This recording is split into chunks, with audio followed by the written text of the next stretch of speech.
جواب دے دیتا ہوں۔ یہ جو فدق کا مسئلہ ہے نا میرے بھائی، فدق کوئی باغ نہیں ہے، فدق ایک پوری جاگیر ہے، خیبر کے بالکل پاس، مدینہ شریف سے 30 میل کے فاصلے پر ہے، اور اس کو باغ فدق کہہ کر شیعہ عمومی طور پر بیان کرتے ہیں کہ حضرت فاطمہ مانگنے گئیں، حضرت ابوبکر صدیق نے دینا، پھر وہ ناراض ہو گئیں، وہ پھر ناراضگی میں فوت ہو گئیں، ٹھیک ہے۔ اس لیے آج کل تو بہت آگ لگائی ہوئی ہے شیعوں نے انٹرنیٹ پر، اس لیے چلو میں نے سوچا اس سوال کا جواب دے دوں، ورنہ میں اس طرح کے اختلافی سوالوں کا جواب دینا پسند نہیں کرتا۔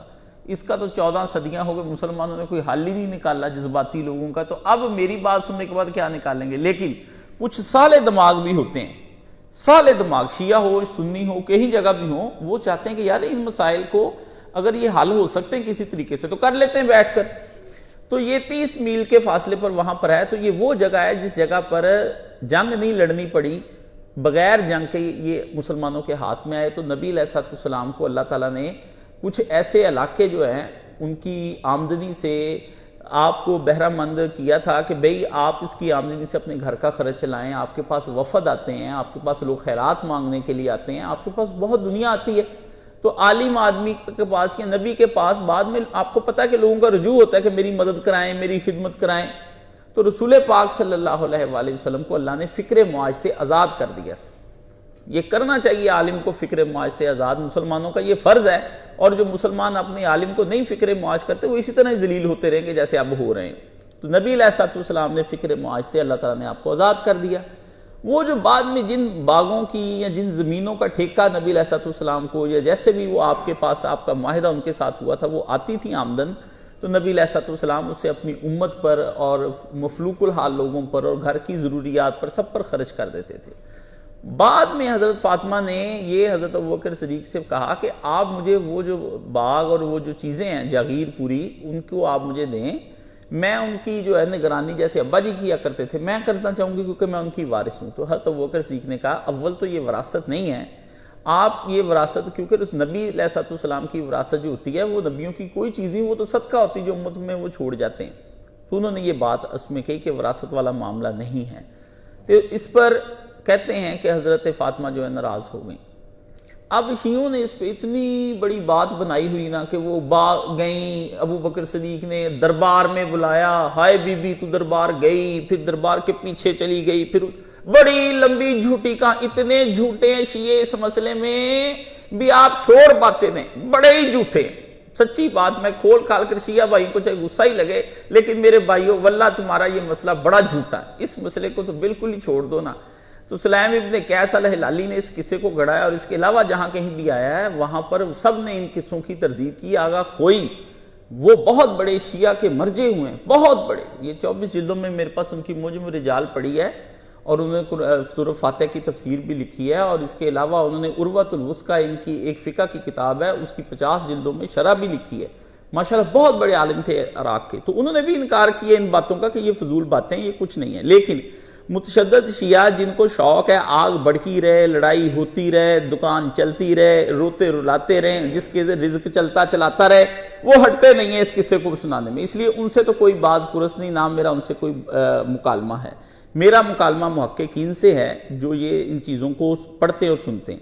تو ایسا کچھ نہیں ہوا، نہ کہیں حضرت فاطمہ گئی ان سے پوچھیں وہ دربار ہے تو ابوبکر صدیق نے کوئی بہت بڑا واحد دربار بنایا، نہ کوئی دربار تھا، کچھ بھی نہیں، وہی مسجد نبی کے بالکل ساتھ ہی، آج بھی جا کے دیکھ لیں گھر ادھر نہیں جی، ادھر بلایا، آگے آگے وہ گئیں، پیچھے، ایسی داستان بناتے بندہ ہی رو پڑتا ہے، میرے جیسا رو پڑتا ہے۔ مولانا اسحاق مرحوم ایک کلپ میں سناتے سناتے جھوٹا قصہ رو پڑے، تو شیعوں نے بنا لی بات جی مولوی صاحب روئے ہیں، اور میں نے کہا وہ روئے، ساتھ انہیں بتایا تھا بھی راویوں کی لکھی ہوئی باتیں، اور انہوں نے تردید بھی کئی دفعہ کی۔ وہ تردید کا کلپ نہیں چلاتے، یہ کلپ ساتھ چلاتے، تردید والا نہیں چلاتے۔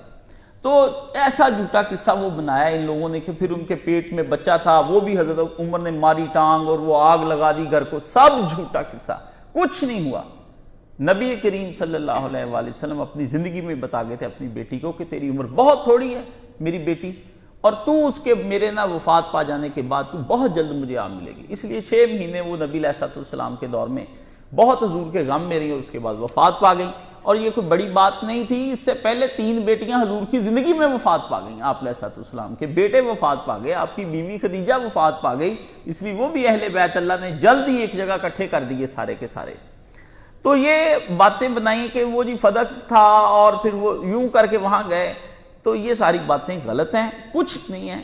باقی رہ گیا بخاری شریف کے اندر آتا ہے, تو بخاری شریف میں بھی جو حضرت فاطمہ کے بارے میں آتا ہے نا, حضرت وہ یہ قول کہ حضرت فاطمہ ناراض فوت ہوئی, یہ حضرت عائشہ صدیقہ کا قول نہیں ہے, روایت انہوں نے سنائی ہے. اس کے اندر امام زہری کا اپنی طرف سے اضافہ ہے, اس کو ادراج کہتے ہیں, ادراج. انہوں نے درج کر دیا کہ مجھے یہ خبر پہنچی, اور ان کا یہ ادراج پتہ کیا سب نے, وہ ضعیف نکلا, وہ ٹھیک نہیں نکلا. انہوں نے یہ بات, اور امام زہری کو یہ اپنی طور سے یہ غلطی لگی, یہ غلط بات کہ مشہور یہ بات ہو گئی تھی. تو یہ بات بالکل ٹھیک نہیں ہے. باقی یہ نکال کر علی الشرائع جو ہے وہ نکال کر دیکھ لیں کہ یہ ملکیت حضرت علی اور حضرت حسن نے بھی اولاد فاطمہ کو اپنے دور میں نہیں دی. حضرت علی اتنی دیر رہے, انہوں نے کیوں نہیں وہ باغ فدق جس کو آپ کہتے ہیں وہ لے لیا؟ ٹھیک ہے. حضرت عمر بن عبدالعزیز کے بارے میں آتا ہے کہ انہوں نے یہ جو ساری جاگیر بانٹ لی تھی نا بنو امیہ نے آپس میں, انہوں نے واپس لے کے کہ نبی علیہ الصلوۃ والسلام کے گھر کے لیے تھا, تو انہوں نے حضرت فاطمہ کی اولاد کو, اہل بیت کو یہ واپس کر دیا کہ آپ اس کی انتظام چلائیں. ٹھیک ہے نا, ملکیت انہوں نے بھی نہیں کی. یہ ہے اصل مسئلہ جو مولوی صاحب نے اگر خطبے میں وہاں پہ بیان کیا ہے, جو اس کو سمجھ نہیں آیا. ملکیت ہونا اور چیز ہے, تو متولی بن جانا کسی شے کا اور چیز ہے. تولیت اور چیز ہوتی ہے کہ آپ اس کا انتظام انصرام کریں, مطلب میں ہی ہوں یہاں پر, یہ ملکیت کسی اور کی ہو, میں اس کے اوپر انتظام میں کر رہا ہوں. تو یہ چیز بات سمجھنے کی ہے کہ ملکیت نہیں, انتظام. اور یہی حضرت ابوبکر صدیق نے کہا کہ حضرت فاطمہ کو کہ تم یہ انتظام نہیں کر سکتی, یہ رسول پاک نے انتظام کیا ہے, اس لیے میں نبی کا بعد میں بناؤں خلیفہ, میں ہی انتظام کروں گا, تم نے یہ انتظام کر سکتی. حضرت فاطمہ پر شیعہ بہت بڑا یہ الزام لگاتے ہیں. اللہ شیعوں کو معاف کر دے, انہوں نے اہل بیت کا اللہ پاک کی قسم جو انہوں نے حشر کیا ہے نا, کسی نے بھی نہیں کیا. اہل بیت بہت اچھے تھے. حضرت فاطمہ اتنے چھوٹے چھوٹے باغوں کے لیے لڑتی, بطول تھی, وہ چھوڑ چکی تھی, دنیا سے منہ موڑ چکی, تو اس کو چیزوں سے کیا پرواہ.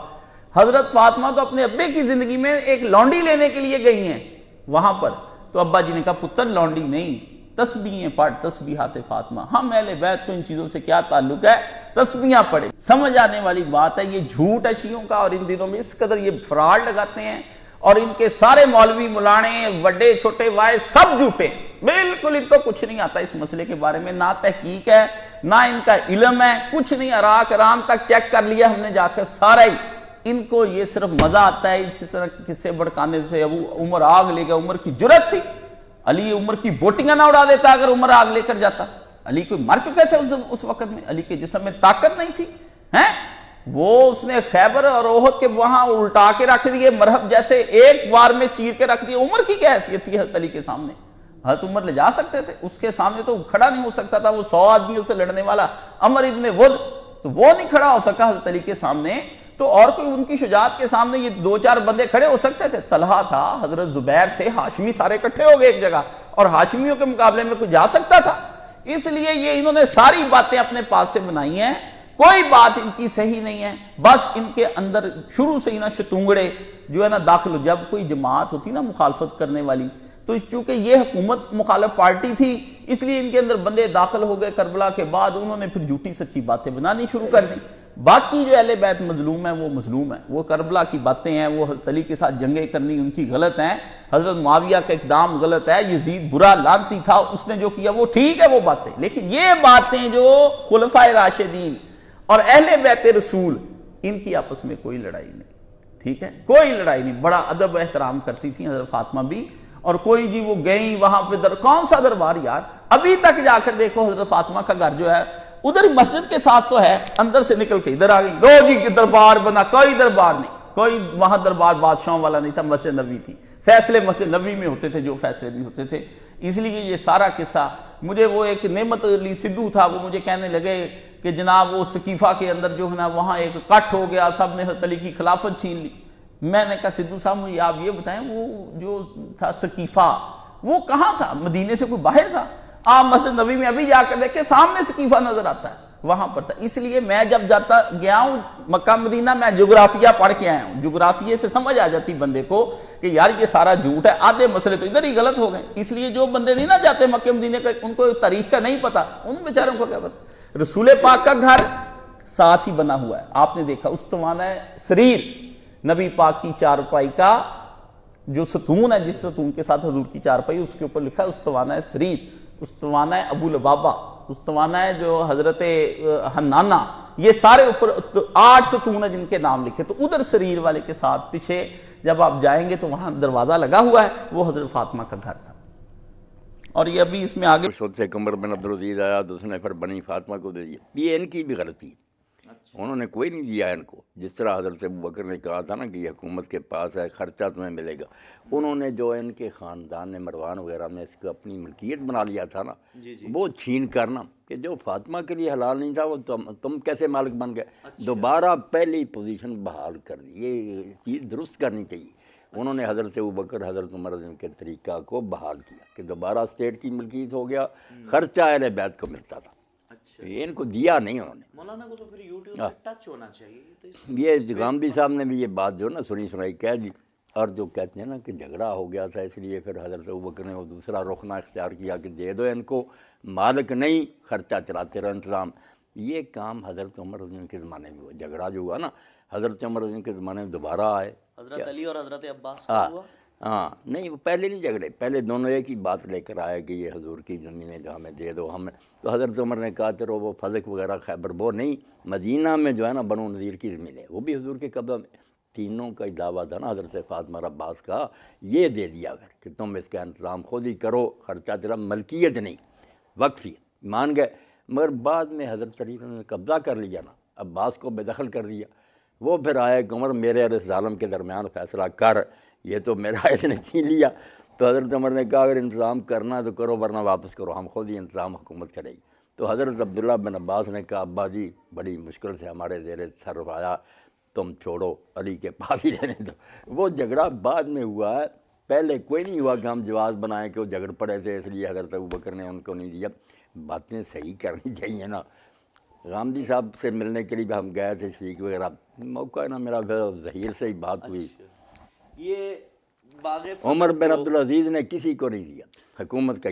باغ فدق کو ایکسپلائٹ کیسے کیا جاتا ہے لوگوں میں, اور اس کو کس انداز میں مطلب اس پر گفتگو ہوتی ہے؟ میں نے تجمل جو اس پر کر دی ہے نا, بس جس نے سنی ہے کہ یہ دونوں کا ایک ہی عقیدہ تھا کہ یہ وقف ہے